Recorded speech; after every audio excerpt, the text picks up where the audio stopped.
Hello, this is Chef John from foodwishes.com with spicy coconut shrimp bisque. We're doing a little Asian Cajun, and this was inspired by Chef John Besh, one of my favorites, and you can read about that on the blog.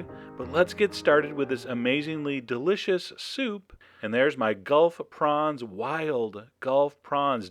Do not use farmed Southeast Asian prawns. Do not do it, please. So I have a pound of these. I'm going to peel the shells off, but do not throw away the shells, because the first step here is we're actually going to make a stock. So there's my shrimp peeled, there's my shells. I'm going to take a saucepan, put a chunk of butter in, and I'm going to saute those shells on medium heat for about 2 minutes, just until they turn pink. Then I'm going to add 2.5 cups of water, and I'm going to bring that to a slow simmer. And we're going to let that simmer for about 20 minutes or until we need it, whichever comes first. All right? While that's simmering, we're going to prep our prawns, which are very simple to do. I'm going to take a knife and split it directly in half. Okay, so hold it like that. I'm going to slice it right through all the way, basically sort of like butterflying it. And then, of course, you're going to devein it. You don't want veins. And by the way, that's not vein. Okay, so take that out. You can also do it from the top down like that, if that's easier for you to hold. All right, so once those are all cut and cleaned, I'm going to set those aside in the refrigerator until needed. Now we start the bisque. We are going to add to some melted butter the Holy Trinity, green onions, peppers in the form of jalapeno pepper, and some celery. And why is it called the Holy Trinity? Because it's so delicious. It tastes like God. All right, so we're going to sweat that on medium heat until translucent, about 5 minutes or so. I didn't count. Then we're going to turn the heat down to medium-low, add some flour to form a roux. That's going to slightly thicken our bisque. We're going to cook that for 3 minutes. Then I'm going to add 2 cups of prepared, organic, very high-quality tomato soup. You know I love my cartons of tomato soup, a very versatile product. And don't turn up your nose. If you use jarred or canned tomatoes to make sauce, what's the problem with using a very high-quality soup? There isn't one. So a couple cups of tomato soup. I'm going to whisk that into my roux. Because the soup is cold and the roux is hot, no lumps. You know that, right? I'm going to strain in my shrimp stock. Stir that in. And like anything with a roux, it thickens as it comes to a simmer. So turn the heat up to like medium-high. It will start to simmer and bubble.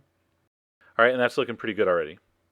So now we're going to add some flavorings. I'm going to go with like 1/4 to 1/2 teaspoon of red curry paste. Incredibly nuclear hot stuff. So that's, of course, to taste. And then I'm also going to add 1/2 cup of coconut milk. It's going to give it a beautiful sweetness that just works so perfectly with the shrimp. We're going to taste and adjust the seasoning. You could use salt. I'm going to use a little splash of fish sauce, which is pretty salty.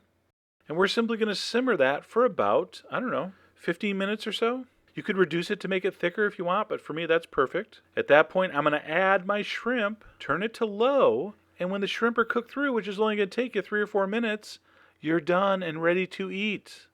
Because we butterflied them, they're in perfect little bite-sized pieces. All right, my shrimp are ready. How incredibly simple is that soup? All right, to serve, I'm going to take some basil leaves and do what's called a chiffonade. Simply means pile up 3 or 4 leaves, roll it up like a cigar or something else, and then take a sharp knife and slice it across into fine ribbons. And you're going to see what we do with that in a minute. I'm going to spoon up that soup into a hot bowl. Nothing says I don't really love you like serving soup in a cold bowl.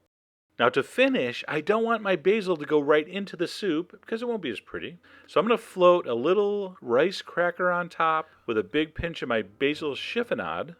And that was an incredible soup.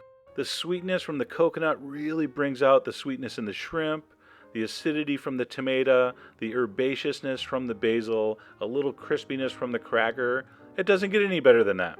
So a little New Orleans meets Southeast Asian kind of twist on a bisque. Like I said, I stole this from Chef John Besh. He won't care. He's a nice guy. So anyway, I really hope you give that a try. Of course, this would be amazing with lobster or crab or any seafood. So give it a try. Make your own variation. Make it spicy as you want. Make it thicker, thinner, whatever. Just a very, very fun soup to make. All the ingredients are on foodwishes.com, of course. And as always, enjoy.